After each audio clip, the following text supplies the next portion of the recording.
मित्रों, आज की नई कहानी है समझदार पति। तुम्हारी वजह से खुद से प्यार करने लगी हूँ। हाँ, अब मुझे जीना आ गया है। आज अपनी शादी की 50वीं सालगिरह के मौके पर जब सभी रिश्तेदारों और मेहमानों ने सुनीता जी के बदले रूप की तारीफ की तो वो अपने पति को इस बात का क्रेडिट देने से खुद को रोक नहीं पाई। बालकृष्ण जी ने सुनीता जी का हाथ अपने हाथों में लेकर उन्हें इशारा किया।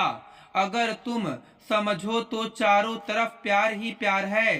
सुनीता जी और बालकृष्ण जी के 2 बेटे और एक बेटी हैं। बेटी अपनी ससुराल में खुश है और दोनों बेटे और बहू उनके साथ ही रहते हैं। लेकिन पहले सुनीता जी ऐसी नहीं थी। हर समय घर में बहुओं के साथ टोका टोकी, कभी समय से नहीं उठती का रोना, तो कभी उनकी पसंद का खाना ना बनने का रोना। आज चाय नाश्ता समय पर नहीं मिला तो आज बहू ने घर की सफाई अच्छे से नहीं की। जब तक बालकृष्ण जी ऑफिस जाते थे उन्हें घर की बातों से कोई मतलब नहीं होता। बालकृष्ण जी की रिटायरमेंट के बाद एक दिन बहू, ये तुमने क्या बनाया है? मटर की सब्जी। हमसे अब इस उम्र में ये सब नहीं खाया जाता। मटर गोभी और अरबी बादी करते हैं, लेकिन तुम सुनती ही नहीं। तुम्हें अपनी पसंद का खाना बनाना है। अरे हम बूढ़े बुढ़िया कहाँ जाएंगे? मम्मी जी, अब मुझसे भी 2-2 सब्जी नहीं बनती। एक खाना बनाने वाली लगवा लो, जो आप कहोगी बना दिया करेगी, अलका बोली। अब क्या यही दिन देखने को रह गए हैं कि हम नौकरों के हाथ का खाना खाएं? फिर फ्रिज खोलकर देखने लगी तो फिर लेक्चर शुरू। फ्रिज भी कितना गंदा पड़ा है, कितने दिन की सब्जियां सड़ रही हैं। इस पर अलका मुंह बनाकर कमरे में चली गई। थोड़ी देर बाद सुनीता जी अपना और अपने पति का खाना लेकर कमरे में गईं। सुनिए जी, आज मटर की सब्जी से काम चला लीजिए। बहू को कितनी बार कह चुकी हूँ, फिर भी वो यही सब बनाती है।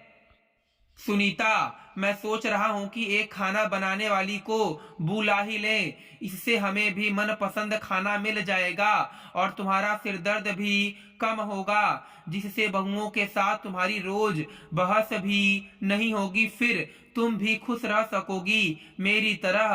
कहकर बालकृष्ण जी हंसने लगे।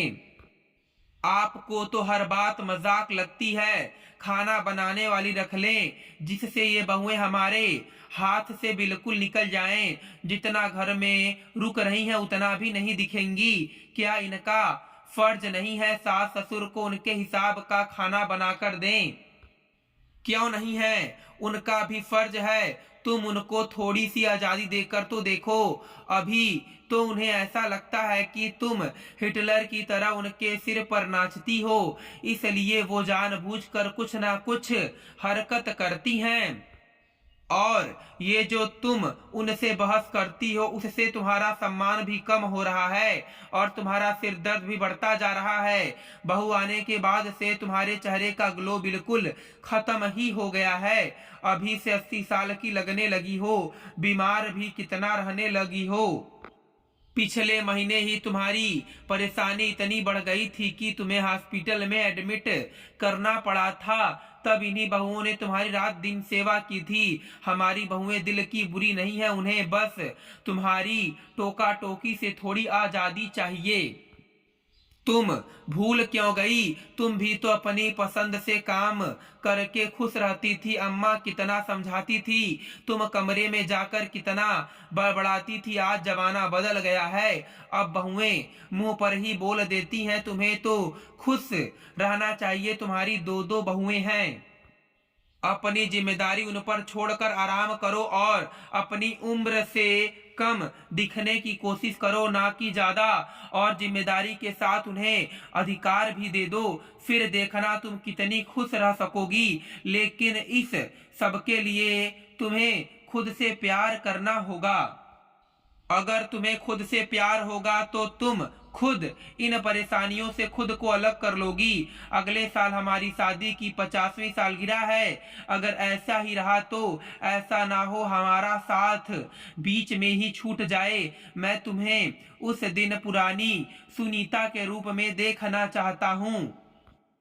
अब हम दोनों के पास समय है। हमें ये समय एक दूसरे को देना चाहिए, न कि घर गृहस्थी में लगे रहे। बालकृष्ण जी की बातों ने सुनीता जी को सोचने पर मजबूर कर दिया। सही तो कह रहे थे वो, अभी से कितनी उम्र लगने लगी है उनकी। शायद हर समय सोचने की वजह से कभी दर्द की समस्या तो कभी शुगर की। सही में जिंदगी उनकी है तो अपने बारे में खुद ही तो सोचना पड़ेगा। दूसरे लोग तो आपको समझा ही सकते हैं। उनके मन में अपराध बोध पैदा हो गया अपनी बहुओं के लिए भी, क्योंकि उनकी मनसा बहुओं का दिल दुखाने का नहीं था। वो तो यही सोचती थी कि वो घर की बड़ी हैं तो उन्हें ही ये सारी जिम्मेदारी और अधिकार अपने पास रखने चाहिए। अपराध बोध अपने पति के लिए भी। जिन खूबसूरत पलों को वे दोनों पूरी जिंदगी ना जी पाए, वो पल जिंदगी के इस मोड़ पर दोबारा मिले तो भी एक दूसरे के साथ समय ना बिताकर बस घर गृहस्थी में ही खोए हुए थे। यहाँ भी उनकी मनसा पति की भावनाओं को ठेस पहुंचाने की नहीं थी। वो तो बस घर को संभालने में ही और सब कुछ भूल चुकी थी। उस दिन से सुनीता जी ने बहुओं के साथ टोका टोकी बंद करके अपने आप को टहलने बालकृष्ण जी के साथ बात करने में व्यस्त कर लिया। पूरी जिंदगी जिन पलों को जीने की इच्छा मन में दबाए रही, अब उन पलों को जीने लगी। बहुएं भी टोका टोकी बंद होने से खुद को आजाद महसूस करने लगी।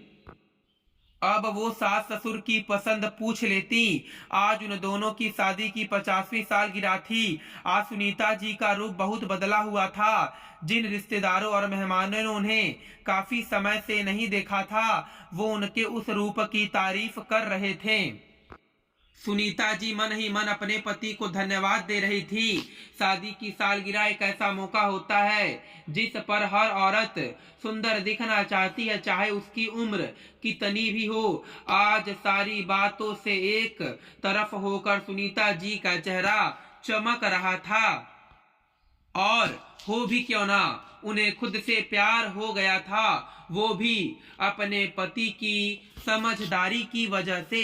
धन्यवाद दोस्तों, मैं उम्मीद करता हूँ कि आपको यह कहानी पसंद आई होगी। फिर मिलेंगे आपसे अगली कहानी में। आप सभी का धन्यवाद।